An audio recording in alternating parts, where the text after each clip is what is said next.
Welcome to Old Time Radio Classics. February 7th, 1954 brings us Apron-faced Sorrel, an episode whose title might puzzle modern listeners. An apron-faced sorrel is a horse. Sorrel describes the reddish-brown color, and apron-faced means white markings on the face. Cowboys had precise vocabulary for horses because their lives depended on these animals. A good horse was partner, transportation, and survival tool combined. Britt Ponset wrote a horse named Scar throughout the series. The name suggests history, some past injury that left its mark. Like Britt himself, the horse carried stories we never fully learned. This restraint was intentional, leaving spaces for imagination to fill. Famous Western horses became celebrities themselves. Roy Rogers' Trigger was so beloved that Rogers had him preserved after death. Gene Autry's Champion, the Lone Ranger Silver, Tonto's Scout. Audiences knew these horses by name and responded to their appearances. Radio horses required different techniques. Coconut shells on various surfaces, gravel, wood, sand created hoofbeat sounds. Different rhythms suggested walking, trotting, galloping. Whinnies came from sound effect records or talented performers. A good sound man could make you hear a horse's mood. The craftsmanship invested in these details separated professional productions from amateur efforts. NBC spared no expense making the six-shooter sound authentic. This is the six-shooter apron-faced sorrel.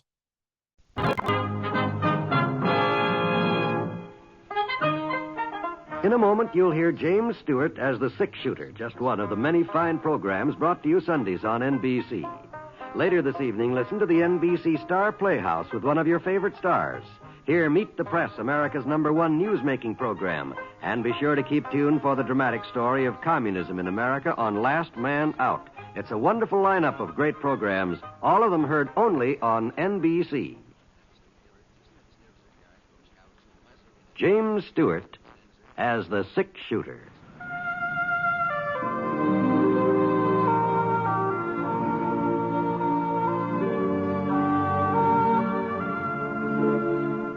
The man in the saddle is angular and long-legged. His skin is sun-dyed brown. The gun in his holster is gray steel and rainbow mother of pearl, its handle unmarked. People call them both the six-shooter.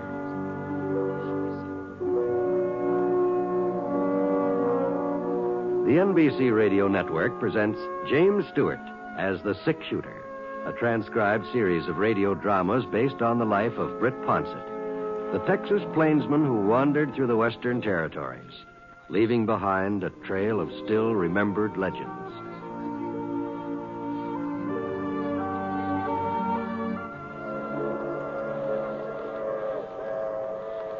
The 2 p.m. from Chicago wasn't more than, about 45 minutes late. That was practically a record for this time of year, what with the spring floods and all. Of course, later on in the summer, when things had dried up, it was more than likely the train had hit Russellville right on schedule. Once in a while, anyway. I climbed down from the buckboard Paul Poindexter had lent me and walked over to the platform. I guess I'd be able to recognize Clay Fenton, even though I'd never seen him before. It stood to reason that there wouldn't be more than one 16-year-old boy getting off at Russellville Station, and Clay's mother had sent along a pretty complete description. He 5'7", thin, gangly, sandy hair, and a V-shaped scar on his forehead. The train had stopped now, and the conductor lowered some iron steps. The first person to step down was a drummer holding a big tapestry valise crammed full of samples. Behind him there were 2 ladies. They didn't have any suitcases, just boxes, so I figured they'd only been as far as Fort Davidson on a shopping spree. After them, there didn't seem to be anybody else at all. Well, now, I'm sure that letter had said Clay'd be arriving on the 22nd. Say, mister. Yep? This is the Tuesday train, isn't it? What day do you think it was? Oh, I know it's Tuesday, but sometimes, well, I was wondering if this could be Monday's train. I mean, you're not a day late, are you? Well, of course we're not a day late. We're right on time, practically. Uh-huh. Well, I was supposed to meet a young fellow traveling with you, about 16. Mr. Ponset? Clay? Yes, sir. Yeah, I didn't see you get off. I was riding in the last car. It took me a couple of minutes to get my things together. This the fellow you were looking for, mister? That's right. Thanks very much. What? Buckboard's right over here, Clay. Here, let me give you a hand on that suitcase. Oh, it's not very heavy. I can manage.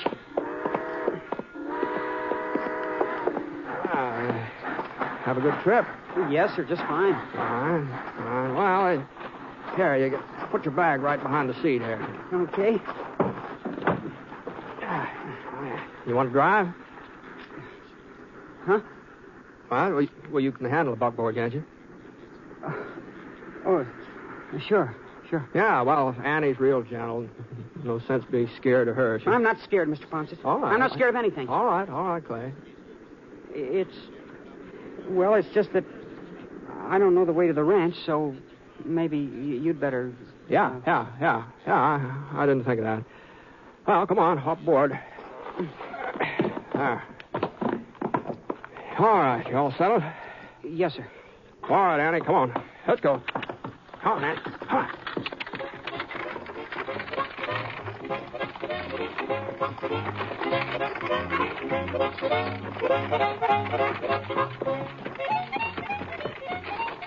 That's your first trip west, isn't it, Clay? That's right. Yeah. Come on, Annie. Come on now. You know, you must have done some pretty smooth talking to persuade your ma to let you come out here all by yourself. My coming was her idea, Mr. Ponset. Oh, I see. She thought, well, since I don't have any brothers and we've always lived in town, she thought maybe it would do me good to spend a summer on a ranch. I see. Of course, I was all for it, too. You were, huh? Oh, sure. Especially when I found out I was going to be staying with you. The other fellows, they sure were jealous when I told them I was going to be living with a six-shooter. Well, we all pick up nicknames out here, Clay. Something to answer to besides your own handle. It doesn't necessarily mean anything, you know. In your case, it means something, all right. No. Oh, Mom told me not to expect you to talk very much, especially about yourself. Yeah, I guess she knows you pretty well, Mr. Ponset. We used to be real good friends, your Ma and Pa and me. That was when they lived up in Dakota before you were born. Yes, sir. Come to think of it, you look like your Pa. Well, that's what people say, but I don't remember him. Funny, the only thing I can remember is sitting on his lap and playing with his watch chain. I remember that watch chain just as clear as day, but I just can't remember him. Wonder why that is. Oh, some things just stick with a person, I guess. Yeah. Is it a big ranch, Mr. Ponset, where we're going? No, it's not true. Mr. Poindexter, he's the owner. Oh, he's got 500 head of cattle and a couple thousand acres, that's all. It sounds pretty big to me. That's all what you're used to, I reckon. Yes, sir. It sure was nice of Mr. Poindexter to let me move in with you. Oh, he was real pleased at the prospect of having an extra hand for the summer. There sure has been more than enough work for the three of us already. You mean there's only 3 people on the ranch? Well, there's 4 now, counting you. Oh, I thought there'd be a whole lot more than that. I thought there'd be 10 or 15 cowboys and a cook and some men to look after the horses and... Well, Saul Poindexter, he does the cooking himself, and Jeff takes care of the horses. Jeff? That's Mr. Poindexter's son, yeah. He must be about your age, Clay. Maybe a year or 2 older. Not as tall, though. Oh. Jeff will show you the ropes. He knows all about ranching. Oh? Oh, I expect there's plenty of things you can show him, too, about city life, I mean. Yes, sir. I expect so. Yeah, you'll probably have a real good time getting acquainted. Well, here's where we turn off. Easy on it. Easy now. Easy now.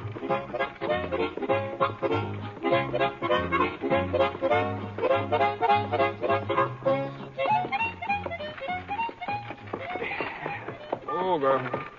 Oh, boy. Oh, girl. Well, I didn't expect you back so soon, Britt.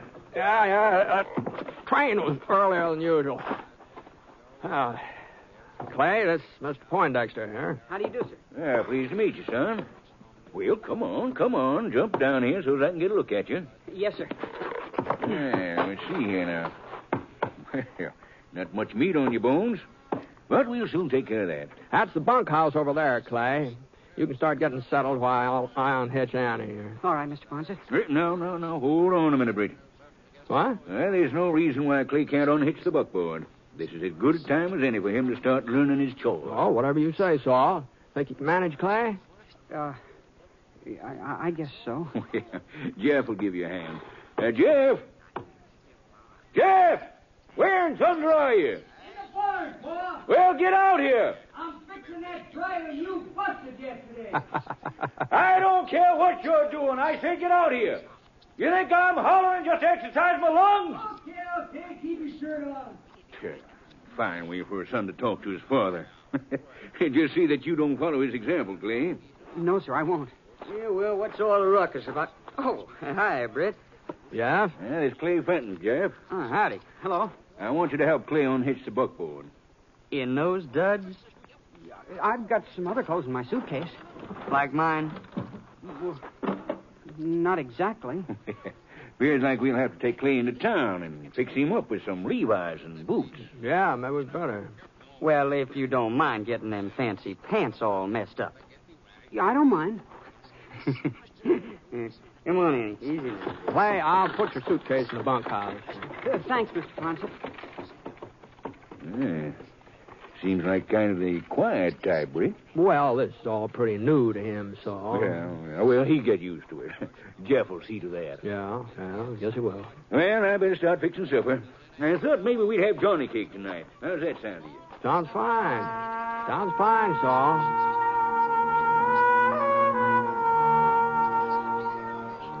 Well, I took Clay's things into the bunkhouse and emptied out part of a wooden footlocker so he'd have some storage space.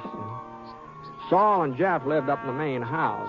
There was room up there for me, too, but I always felt more comfortable in the bunkhouse. And besides, the way Saul snored, holy smokes. Well, you could hear it all the way down here when the wind was right. I thought about unpacking Clay's suitcase, but then I decided maybe he'd rather do it himself.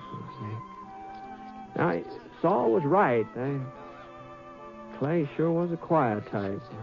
A lot more like his mother and his father. Ted Fenton had been about as lively as they come. He's always laughing and cracking jokes. I never could figure out why he sold that general store and moved back east, but I suppose he had his reasons. Funny how a boy can grow up and be so different from his pa. A couple minutes later, I heard Jeff shout about something. All right, then prove it. Prove that you ain't no dude.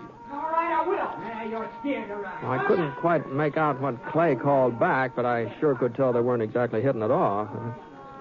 Well, I didn't actually blame Jeff for not taking the Clay. Of course, in the city, it had been Jeff who had been the misfit, but we weren't in the city now. Anyhow, I waited for Clay to come back into the bunkhouse, and when he didn't show up, I walked outside to see what had happened to him. He wasn't in sight, but there was something going on out in the corral behind the barn. Right on, Cowboy. I got there just in time to see the apron-faced Sorrel give a buck that sent young Clay flying clear over the corral fence. For a second, he didn't get up either. Britt, you see that? Clay, hey, you all right? Yeah, I guess so. Sure he's all right. Well, what the Sam Hill are you trying to do? He said I was a dude, that I couldn't stay in the saddle. You put him up to riding that sorrel, Jeff? Nope, I gave him his pick of the ponies. Now, you know that sorrel's a high binder. You should have warned him. It ain't my fault if he can't tell a spooky horse when he sees one. It was his pick. Well, here, Clay, you think you can stand up? Yes, sir, I think so. Let's see. Doesn't seem to be anything broken. I guess I better change my trousers. They're all ripped up. You got nobody but yourself to blame, kid. I told you didn't know the first thing about riding a pony. You should have fessed up to it instead of making such a fool of yourself. I'll show you, Jeff. I'll show you I can ride. And I'll ride that sorrel, too. Just you wait and see. You'd almost think he meant it, wouldn't you, Britt? He means it. City dude. He don't even know which side to mount. Yeah. But that won't keep him from trying the sorrel again. Well, if he does, he'll just get himself tossed off. Uh-huh. Well, maybe so.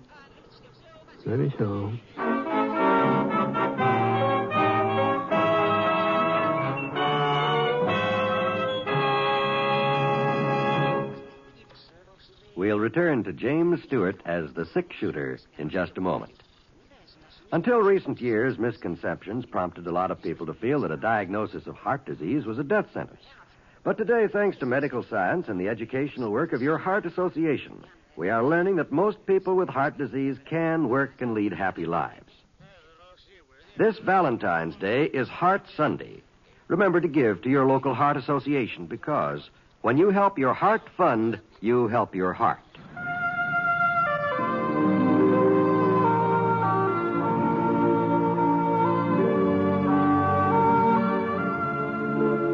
Now, Act 2 of The Six Shooter, starring James Stewart as Britt Ponset.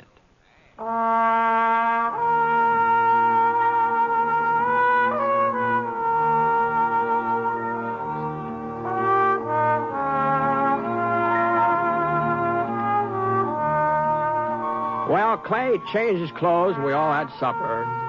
Nobody said much while we were eating, and nobody mentioned the Sorrel again. I figured it was just as well to let the subject drop for the time being. And as soon as the dishes were washed, Clay and I headed for the bunkhouse. It was only 7:30, and that was half an hour before my usual bedtime, but Clay seemed pretty tired, so we turned in. I guess I must have been kind of tired myself, huh? Anyway, the first thing I knew, I dropped off.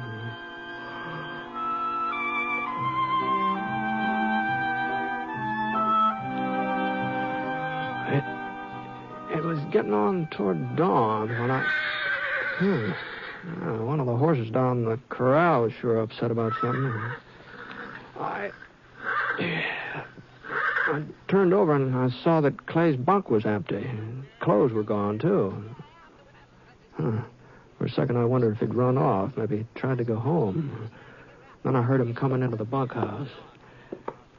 His face was all wet and shiny, like he'd been working up a sweat, and there were some dark stains on his pants and shirt. And he undressed and he put the clothes he'd been wearing in his suitcase.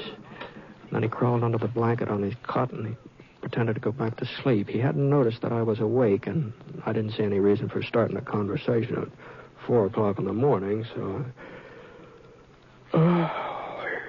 Besides, whatever he'd been up to,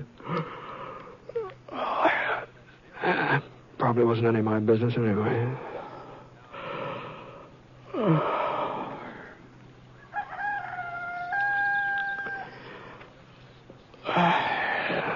Must have been a good hour later. I woke up again. I was dousing my face in a bowl of cold water. Washed the sleep away. Clay drug himself out of bed and started to put on some trousers. I noticed they weren't the same ones he'd worn when he went out during the night. I didn't get a chance to say anything about it. Just then, Saul Poindexter came charging into the bunkhouse like a bull after a red shirt. Well, good morning, Saul. Clay, I want to talk to you. Why, yes, sir. What's the matter, Saul? I've just been down to the corral. That apron-faced Sorrel has been whipped half to death. What? His flanks are cut to shreds. It's a wonder he can even stand up. Well, now, maybe he got caught in some barbed wire. I found the bullwhip beside the fence. It's caked up with blood. Well, do you know anything about this, Clay? No. No, sir, not a thing. You're lying, you little... Now, Saul. Jeff told me about how the Sorrel threw Clay yesterday. You knew about it, Britt. You were there. Yeah, I was there. Well? I didn't do it, Mr. Ponset. If you didn't, who did? Me or Jeff or Britt? I don't know. Well, maybe if you were whipped the way that pony was, maybe then you'd tell the truth, you little... Now, easy, Saul. Easy now. Get him out of here, Britt. Send him back home. Send him anywhere. But get him off my ranch. You didn't whip that pony, Clay? I told you I didn't. Yeah, that's what you told me. Why don't you believe me then? Just because I'm a stranger, because I'm different from the rest of you, why do you have to pick on me? Well, there's one way to find out whether you're telling the truth or not. What do you mean? You said you'd ride that Sorrel again. You said you'd show Jeff that you could ride him, huh? No, I would, too, if they'd let me. Well, I'll let you. Huh? But I sure hope for your sake you didn't whip that horse last night. What difference would it make? Well, horses are pretty smart animals. And when somebody's mean to them, they don't forget it. And they can be mean, too. That Sorrel especially. Oh? the person who beat him ever tried to climb on that pony's back, well, but as long as you weren't the one, well, you haven't got anything to worry about, have you? Come on now. Let's go out to the corral, huh?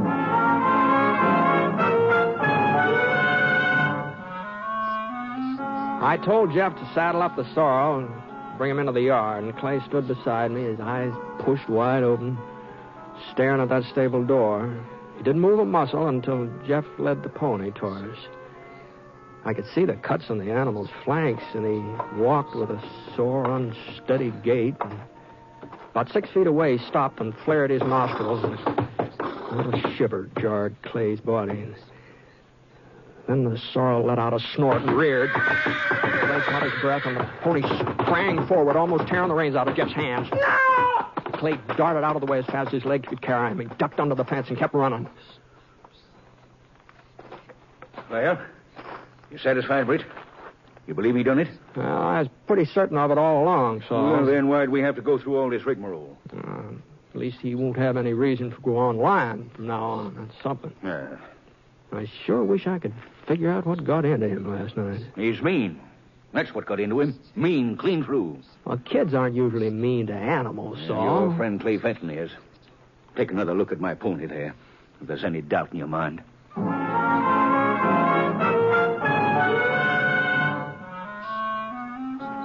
Well, we had breakfast, Saul and Jeff and me.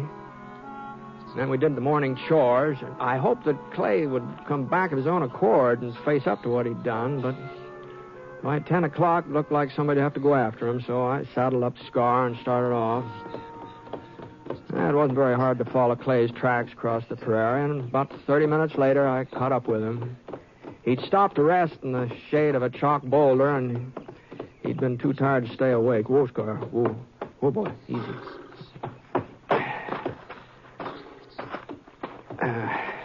Clay? Come on, Clay. Huh? Oh. Yeah. All right. You ready to get back to the ranch? I can't. Well, you'll have to come back sooner or later, even if you don't stay, even if it's just to get your things. They know it was me that whipped that pony, don't they? When I ran off, that cinched it. Yeah, that cinched it. I had to whip him, Mr. Ponset. I had to. You did, huh? I didn't know it would make him meaner. I thought if I beat him good, he'd be scared of me afterwards, and he'd let me ride him. I thought he'd be scared of me the way I was scared of him. You don't know much about horses, do you, son? I know plenty. That's why I hate him. Oh? It was a horse that killed my pa. Oh, I see. We were visiting my Uncle Jack out in the country, and Pa was taking me for a horseback ride. I wasn't more than 3 years old, but he wanted me to get used to riding. And the horse threw us. Mom was watching from the front porch. She let out a scream. I told you it was funny what you remember from the time when you were a kid. Yeah? Well, I remember hearing Mom scream. I guess maybe it was the first time I ever heard her sound frightened. I guess that's why I remember. Mm-hmm. Well, afterwards, after that day, I had this mark on my forehead. I must have hit against a rock. And Pa was dead. I've been scared of horses ever since. I've always hated them. Yeah. Well, I guess a lot of times folks hate what they're afraid of. That's why Mom made me come out to this ranch. I didn't want to, but she made me. She said I had to get a hold of myself and start acting like a man. And I tried, Mr. Ponset. I tried to ride that sorrel yesterday. You know I tried. Yeah? And when I couldn't hang on, well, I figured if I showed him who was boss, I figured then maybe he wouldn't throw me again. Now, whipping that pony the way you did, you could have killed him, Clay. Well, what's the difference? He's just a horse, ain't he? Uh-huh. Well, if you can't see where it was wrong, there's no point in me standing here jawing about it. So let's just... Clay. What? Yes, sir. No, don't move. No matter what happens, just don't move. What? Now do what I say. Just keep sitting the way you are. What's the matter? There's a rattlesnake edging toward your belly. Now go on. Go on. Keep on talking. Just keep on talking like nothing's the matter. Don't try to look at him. Just go on talking. I can't. No, there's no reason to get scared yet now. He may shove off by you and never notice you. Just keep on talking now. I can feel him on my leg. Oh, you're imagining that, Clay. He's not even touching you. Can't you kill him, Mr. Ponset? If he starts to strike, maybe I can get off a shot. But he isn't striking yet. Now, sometimes rattlers go on about their business and don't strike now, so you just keep sitting there. Just keep sitting there and keep talking like everything was fine. Go on, son. Now, go on. Talk. Go on. Clay did his best, but his voice sure didn't sound very strong or confident. Not that I blamed him. He was in a tough spot, and the worst of it was I just couldn't risk shooting. The snake was right between us. As long as he stayed there firing, I'd be sure to get a bullet into Clay. The rattler would just move off a foot or so, maybe. He was getting nervous now. The tip of his tail jiggled the rattles back and forth. I inched my gun out of the holster, but I still couldn't fire. And the snake started to coil, and the rattle sounded even louder. And his head swung up, and his beady eyes seemed to pop out, and he was less than a foot away from Clay's arm, and he was ready to strike if Clay had just so much as twitched. For a second, that rattler just hung in midair. And then he twisted, and he whipped toward Scar. And Scar reared, got out of the way. I could get off a shot now, but I didn't have to. Scar's hooves were saving me the trouble. They came down again and again and again until the rattler's body was half buried in the ground. And then Scar backed off, and the snake gave a flip of his tail, but the rattlers were broken. And there wasn't any sound.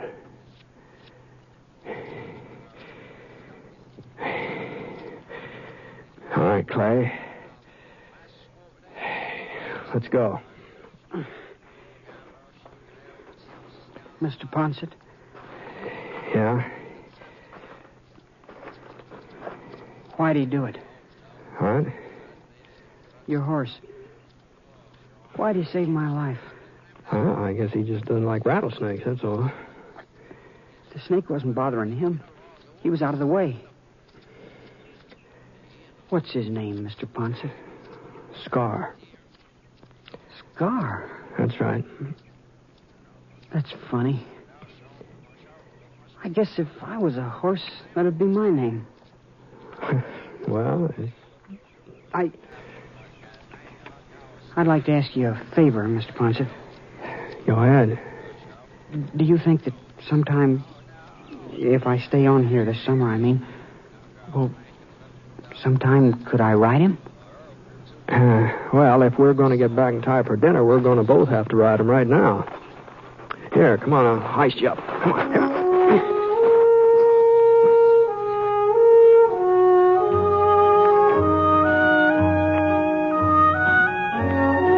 It wasn't easy for Clay the next few weeks, especially since Saul Poindexter said if Clay was going to stay on, he'd have to look after that Sorrel. Pretty smart old man, Saul. Took time, lots of time. Lots of time for that pony to even let Clay come near him. But before long, the two of them were galloping all over the ranch from early morning till past supper. I guess maybe that apron-faced Sorrel forgot the whipping Clay had given him. But I don't think Clay forgot it.